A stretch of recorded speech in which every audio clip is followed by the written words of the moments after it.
UPSC 2025નું પરિણામ જાહેર થયું, જેમાં સ્પીપામાં અભ્યાસ કરતા 34 વિદ્યાર્થીઓ પાસ થયા છે. ત્યારે દિવ્ય ભાસ્કરે યુપીએસસી ક્વોલિફાય થયેલા કેટલાક ઉમેદવારો સાથે વાતચીત કરી. ઉમેદવારોએ તેમના ઇન્ટરવ્યુ દરમિયાન પૂછાયેલા કેટલાક રસપ્રદ સવાલો વિશે માહિતી આપી.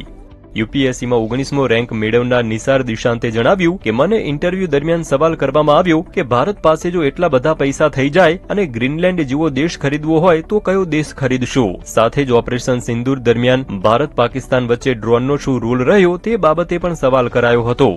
યુપીએસસીમાં 115મો રેન્ક મેળવનાર વિપુલ ચૌધરીને ઇન્ટરવ્યુ દરમિયાન પૂછવામાં આવ્યું કે ટ્રમ્પની નીતિઓની ગુજરાત પર શું અસર પડે, હમણાં કઈ ફિલ્મ જોઈ તેની સંક્ષિપ્ત કહાની કહો. પછી ધુરંધર અને પઠાણ ફિલ્મોની તુલના કરવા કહેવામાં આવ્યું. ઓપરેશન સિંદૂરને લઈને પણ સવાલ કરવામાં આવ્યા. યુપીએસસીમાં 589મો રેન્ક મેળવનાર જૈનિશ ચૌહાણે જણાવ્યું કે મને ઇન્ટરવ્યુ દરમિયાન સવાલ કરવામાં આવ્યો કે અમદાવાદમાં એર ઇન્ડિયાનું પ્લેન ક્રેશ. આખો વિડિયો જોવા માટે ડાઉનલોડ કરો દિવ્ય ભાસ્કર એપ.